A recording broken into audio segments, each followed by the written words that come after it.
Mercy Rodriguez here, MPA 593, week 2. This week we are presenting our nonprofit organization, and I will be presenting today Habitat for Humanity. Habitat for Humanity was formed by this gentleman, Clarence Jordan, who was a farmer in Georgia and a biblical scholar.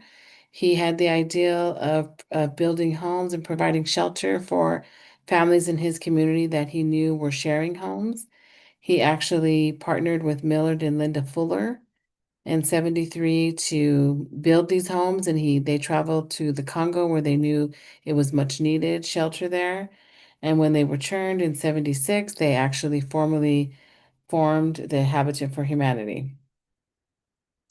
Where they serve in over 70 countries, in the US, Canada, Latin America, the Caribbean, the Middle East, Europe, Africa, and Asia.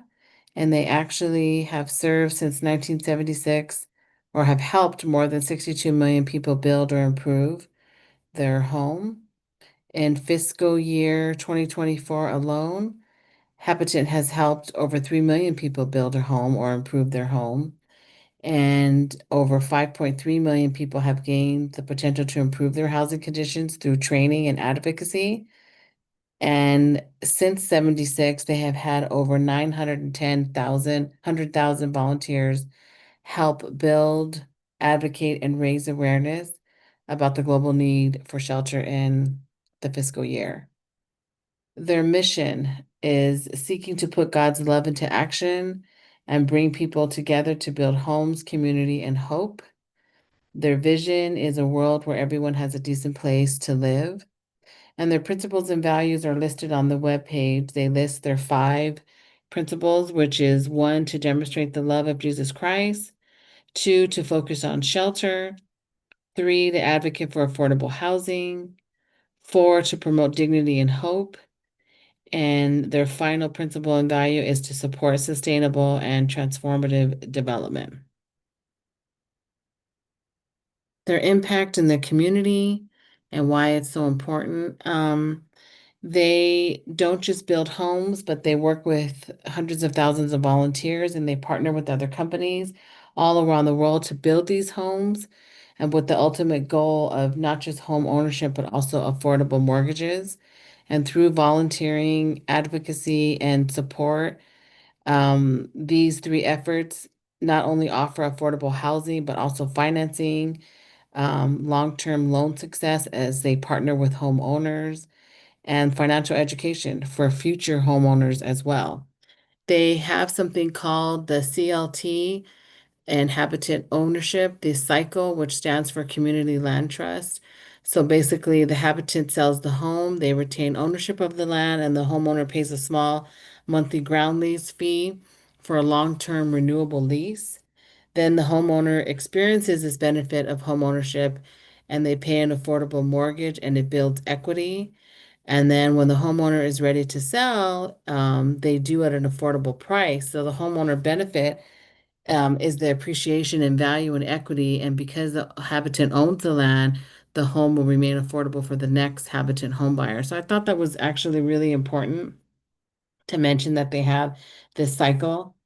As far as why it's so important, they're not just um, building homes, but there's also purchasing a home as well, and what the impact has done for these homeowners, and some of the key things that they talked about when they survey every year, why the work they do is so important. Some of the key things that came back were child development, health and safety, savings for their future, and educational opportunities.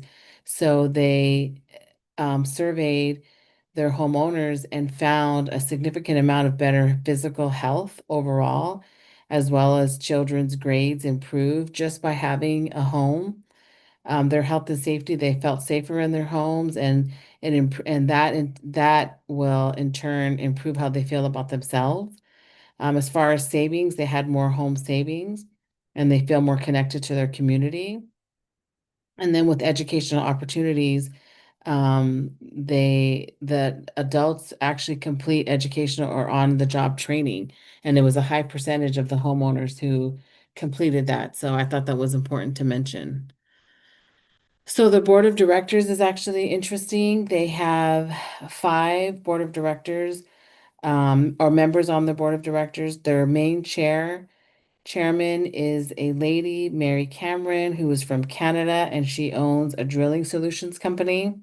Alejandro Neal is the vice chair from Puerto Rico, and he is a realtor partner. Another vice chair from the US is a former consumer president for Nike, Christina Sri.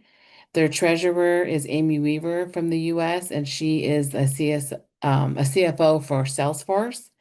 And then their secretary, who is from China, she actually, Olivia Wang, is in charge of governmental and social responsibility. So they had a pretty wide and vast area of experience on their board, and it's all run by their CEO, Jonathan Ruckford. Their partners are also worth mentioning. They had thousands of partners that they deal with, obviously across many countries, but some of the more well-known ones are B of A, Wells Fargo, Whirlpool, Home Depot, Lowe's, State Farm, and Nissan, just to mention a few. And then their websites are here also on the screen, their main website just to get overall information, their donation website. They have a volunteer website. With the donation, you can donate time or money or items. Their number here, if you want to call about a specific donation, if you wanted to donate a really big piece of property or an object like a car. And then obviously they have Facebook, Instagram, and Twitter. This is my presentation. Thank you so much. I hope you enjoyed it.